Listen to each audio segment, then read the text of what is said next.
दालों की बढ़ती कीमतों को देखते हुए सरकार खरीफ दलहन की सरकारी खरीद बढ़ा सकती है। ये खरीद बाजार भाव पर होगी जो सरकार के तय समर्थन मूल्य से ऊपर चल रहा है। सरकार करीब 8 से 10 लाख टन तुअर की खरीद कर सकती है। इस बीच नाबार्ड की एक रिपोर्ट और आई। इस रिपोर्ट में बताया गया कि दाल और खाद्य तेल की जरूरत पूरा करने के लिए आयात पर निर्भरता अगले 7 से 8 साल बनी रहेगी। फिलहाल देश में जितनी दाल की खपत होती है उसका 15% आयात होता है। खाद्य तेल में ये आंकड़ा दूसरा है, वहाँ 60% तेल हम आयात किया हुआ खाते हैं। सर, पहला सवाल दाल की खरीद को लेकर, सरकार 8-10 लाख टन खरीदने बाजार में जाएगी, मिल पाएगी उसको? सरकार के पास एक प्राइस स्टेबलाइजेशन फंड है, जिस फंड का इस्तेमाल आमतौर पर बाजार में कमोडिटीज़ की या जरूरी चीज़ों की कीमतों को बढ़ने से रोकने के लिए किया जाता है। इस फंड का इस्तेमाल करके सरकार बाजार से दाल खरीदना चाहती है, पर मिलेगी कि नहीं मिलेगी ये कोई नहीं कह सकता। इसकी वजह ये क्योंकि अभी धान की खरीदी पिछड़ी हुई, पिछले साल की तुलना में किसान धान बेचने को तैयार नहीं है।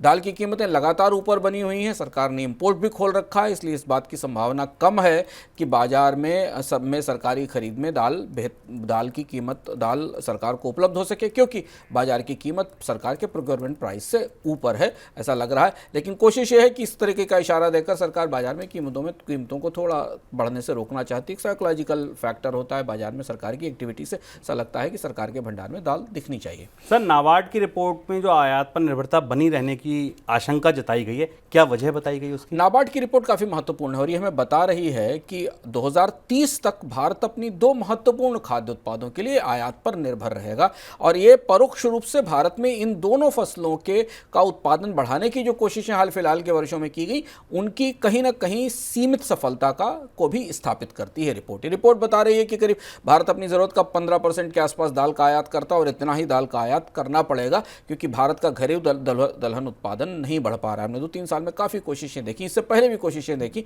पर भारत के घरेलू दलहन उत्पादन में उतनी बढ़ोतरी नहीं हो रही है जिसकी उम्मीद की जा रही। यही स्थिति एडिबल ऑयल की है, पाम, सोयाबीन और सनफ्लावर करीब 17% के आसपास। अब भारत करीब 56% अपनी ज़रूरत का 56% खाद्य तेल आयात करता है। बड़ी खाद्य अर्थव्यवस्था है भारत की 130 से 135 करोड़ लोगों का देश है, और उसकी खपत का करीब 50 से 56% तिलहन आयात होता है।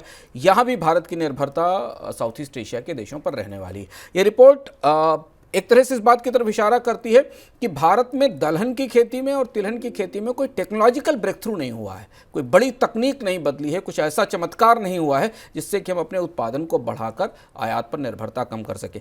रिपोर्ट की चिंताजनक बात यह है कि भारतीय रुपया लगातार गिर रहा है। भारत की निर्भरता और भी बहुत सारी चीज़ों के लिए आयात पर है।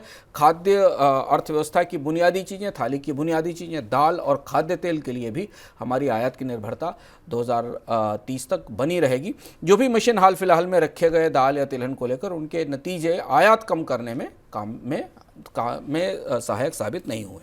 एक और खबर, एक बड़ा अपडेट प्याज से जुड़ा। सरकार की तरफ से प्याज के निर्यात पर न्यूनतम निर्यात मूल्य की शर्त लगाने के बाद देश से प्याज के निर्यात में गिरावट आई है। इसी वजह से लगाया भी गया था कि निर्यात कम हो, बाजार में ज़्यादा आए और कीमतें घटें। नवंबर के दौरान देश से प्याज का एक्सपोर्ट करीब 85% घट गया है।